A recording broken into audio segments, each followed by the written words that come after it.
মাননীয় অধ্যক্ষ মহোদয়কে আমি ধন্যবাদ জানাবো যে তিনি আমাকে বলার সুযোগ করে দিয়েছেন। এই আলোচনায় সরকারি পক্ষ এবং বিরোধী পক্ষ সবাই অংশগ্রহণ করেছেন। তাদেরকে মাননীয় প্রসূন বন্দ্যোপাধ্যায়, ডক্টর রাজেশ কুমার, মাননীয় দেবাশিস ধর, মাননীয় বিপ্লব মিত্র, মাননীয় দীপাঞ্জন চক্রবর্তী এবং মুস্তাফিজুর রহমান নওশাদ সিদ্দিকী, আমাদের নমন রায়, জুলফিকার আলী, অমলান ভাদুড়ী, আখরুজ্জামান সাহেব, প্রত্যেককে আমি ধন্যবাদ এবং অভিনন্দন জানাই। মূলত আইন শৃঙ্খলা রক্ষা করার ক্ষেত্রে স্বরাষ্ট্র তথা পুলিশ ডিপার্টমেন্টের গুরুত্বপূর্ণ ভূমিকার কথা অনস্বীকার্য। এটি একটি অত্যন্ত গুরুত্বপূর্ণ বিভাগ। এই হাউসে যারা গত বিধানসভা বা একাধিকবার সদস্য হয়ে এসেছেন বা যারা রাজনীতির সম্পর্কে খোঁজ খবর রাখেন, ইনক্লুডিং প্রেস মিডিয়ার বন্ধুরা, তারা গত 13 বছর লাগাতার হোম ডিপার্টমেন্টের বাজেট আলোচনা থেকে বঞ্চিত ছিলেন। বিগত সরকার এবং তার যিনি মুখ্যমন্ত্রী ছিলেন, তিনি হোম এবং হিল অ্যাফেয়ার্স ডিপার্টমেন্টের বাজেটকে গিলোটিনে পাঠাতেন। কোনো বছর ডিসকাশন হয়নি, সুযোগ ছিল না মতামত দেওয়ার। এমনকি প্রশ্ন উত্তরেও উনি আসতেন না। এই বিভাগের প্রশ্ন উত্তরও বিধানসভায় হতো না। তাই আমাকে যখন পরিষদীয় মন্ত্রী জিজ্ঞেস করেন, আমি বলেছি যে সবচেয়ে গুরুত্বপূর্ণ দপ্তর হচ্ছে হোম ডিপার্টমেন্ট এবং তার সঙ্গে নিশ্চিতভাবে আমাদের অপরূপ সুন্দর পার্বত্য বিষয়ক দপ্তর, যে টাইগার হিল আমাদের রাজ্যের শোভা বর্ধন করে। তাই আলোচনা হওয়া উচিত। সেই আলোচনা হয়েছে। আমরা কেমন আছি, পুলিশ ডিপার্টমেন্টটাকে যতটা সম্ভব নিচে নামানো যায় সেই নিচে নামানোর কাজটা বিগত সরকার করে দিয়ে গেছেন। আপনি যদি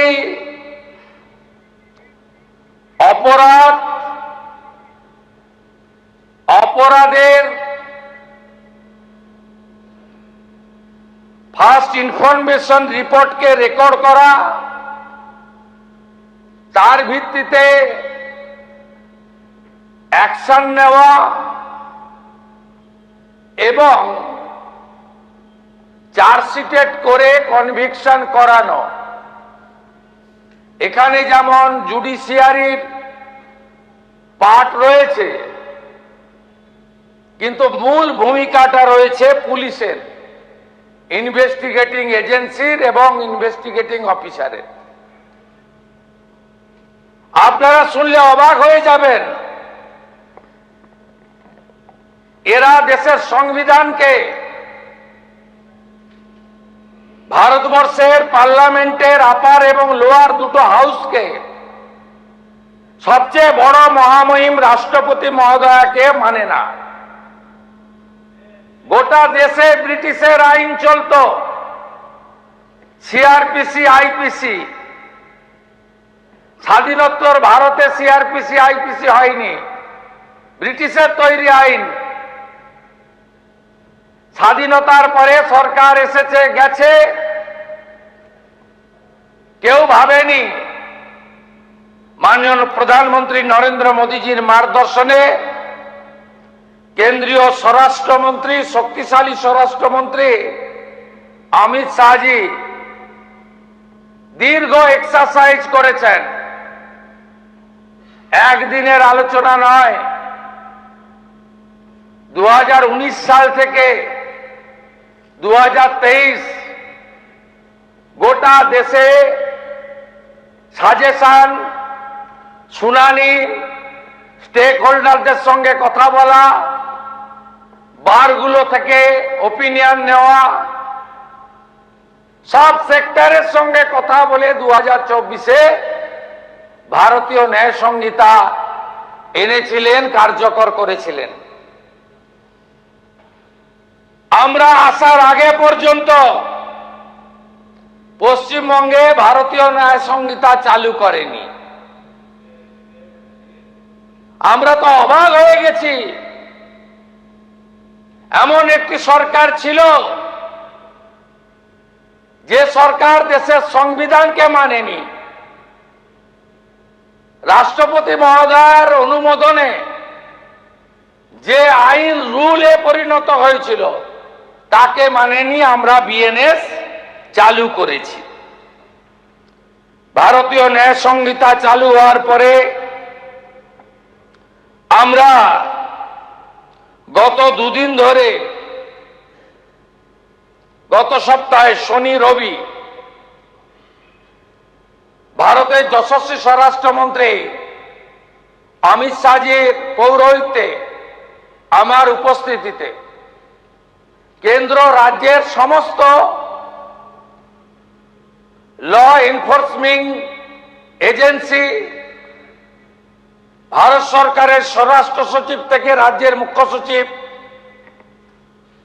বিএসএফ, এনআইএ, ইনকাম ট্যাক্স, আমাদের রাজ্যের যতগুলো উইংস রয়েছে, সিআইডি, সাইবার, ল, কলকাতা পুলিশ, রাজ্য পুলিশ, ল সেক্রেটারি, ব্যাপক আলোচনার মধ্য দিয়ে আমরা এই রাজ্যের অবস্থাটা অ্যাসেস করেছিলাম। সবগুলো তো বলা যাবে না, অনেক সময় লাগবে। এরপরে আমার পাওয়ার ডিপার্টমেন্ট রয়েছে, মাঝে অধ্যক্ষর অনুমতি নিয়ে আমাকে একটু যেতে হবে, রোজগার মেলা আছে। আপনার অ্যাভারেজ দেখুন, ভারতবর্ষে পপুলেশন পুলিশের অ্যাভারেজ হচ্ছে 155, পশ্চিমবঙ্গে 106। বছরের পর বছর ধরে নিয়োগ করেনি। কেন নিয়োগ করবে? পার্মানেন্ট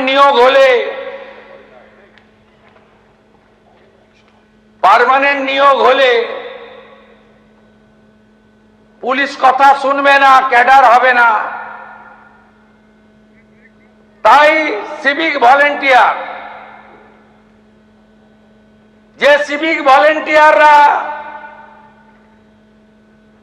কোনো যোগ্যতা ছাড়াই, কোনো প্রশিক্ষণ ছাড়াই তাদেরকে নিয়োগ করা হয়েছে শুধুমাত্র রাজনৈতিক আনুগত্য অথবা এক্সচেঞ্জ অফ মানির ভিত্তিতে। তাই পশ্চিমবঙ্গে পুলিশের এই অবস্থা। থানাগুলোতে যাবেন, আমি কিছুদিন আগে পর্যটন নগরী দীঘাতে গেছিলাম। আইসি থানা, ডিএসপি আছে। বললাম স্ট্রেংথ কত? বলল 3টে এসআই, 2টো এসআই, 15টা কনস্টেবল। চালান কি করে? না, 400 সিভিক ভলেন্টিয়ার আছে।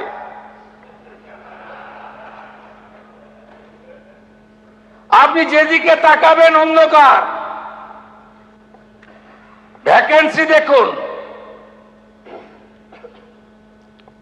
স্যাংশন স্ট্রেংথ অর্থ দপ্তরের 1,21,344, মানে ডিএসপি থেকে জুনিয়র কনস্টেবল।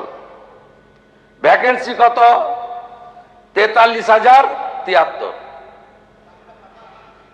নিয়োগ করবে না। সিভিক ভলেন্টিয়ার নিয়োগ হলে বেশি পয়সা দিতে হবে না, 6 মাস অন্তর রিনিউয়াল। অনেকে বাধ্য হয়ে করেন, সব সিভিক ভলেন্টিয়ার খারাপ বলা যাবে না। অনেকে বাধ্য হয়ে করেন, কারণ 6 মাস অন্তর রিনিউয়াল। টিকিটা বেঁধে রেখেছে, সুতো ছেড়ে দিয়েছে, লাটাইটা হাতে আছে। অতএব রাজনৈতিক কাজ এবং তোলার কাজ যদি না করে তাহলে রিনিউয়াল হবে না। থানাগুলোর কি অবস্থা? ম্যাক্সিমাম থানা কোনো পরিকাঠামো হয়নি। আমি ডিজিপি সাহেবকে বলছিলাম, 15 বছর পেরিয়ে যাওয়া গাড়ি, যার ইন্স্যুরেন্স নেই, রোড ট্যাক্স নেই, 15 বছরের বেশি বয়সের গাড়ির ইন্স্যুরেন্স, রোড ট্যাক্স হয় না, জানেন? মোটর ভেহিকেল দেবে না। আমি বললাম 2-3 মাসের মধ্যে বদলে দেওয়া যাবে। আমার ধারণা ছিল 200-500 হবে। বলছে স্যার 1 বছর টাইম দিন। সব গাড়ি 15 বছর পেরিয়ে গেছে।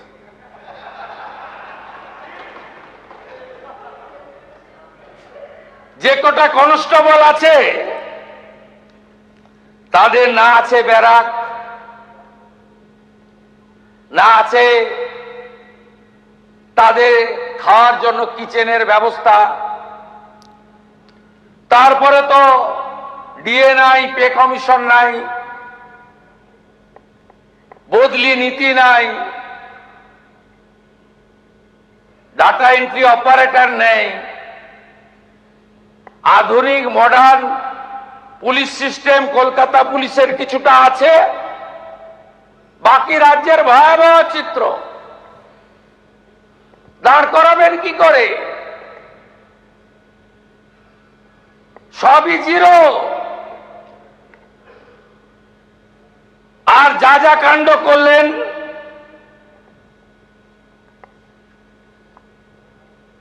যা যা ঘটনা ঘটেছে ল অ্যান্ড অর্ডারে, অপরাজিতা বিলের সময় মনে আছে আমার বক্তৃতা। উনি এখানে বসেছিলেন, আমি ওখানে বসেছিলাম। কামদুনি, ছোট্ট ঘটনা। বারাসাত, শরীর থাকলে যেমন সর্দি কাশি জ্বর জারি হয়, একটু একটু রেপ টেপ তো হয়।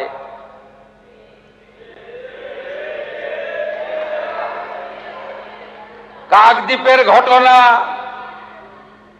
ফুল রেপে 20,000, হাফ রেপে 10,000। হাঁসখালির ঘটনা, মেয়েটা অন্তঃসত্ত্বা ছিল। ময়নাগুড়ির ঘটনা,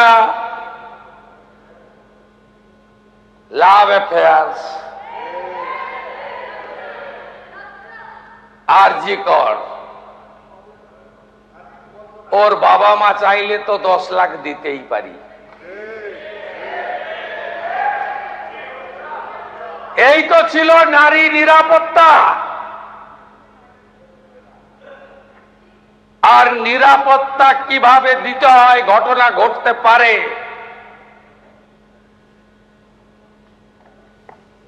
ঘটনা ঘটলে তাকে কিভাবে মোকাবিলা করতে হয়, বারুইপুরের একরত্তি ছোট্ট মেয়ে প্রমাণ করে দিয়েছে এই সরকার। যত স্তরে পুলিশের সঙ্গে আমার মিটিং হয়, সব জায়গায় আমার একটা কথা থাকে, আমরা কেউ ভারত পিতা বলি না, ভারত মাতা বলি। কোন মহিলা কন্যার উপরে কিছু ঘটলে কারোর নির্দেশের জন্য অপেক্ষা করবেন না, যাই করতে চান করে দেবেন। আপনাকে ঢাল হিসাবে প্রোটেক্ট করবে রাজ্যের মুখ্যমন্ত্রী। এবিপি আনন্দ, এগিয়ে থাকে, এগিয়ে রাখে।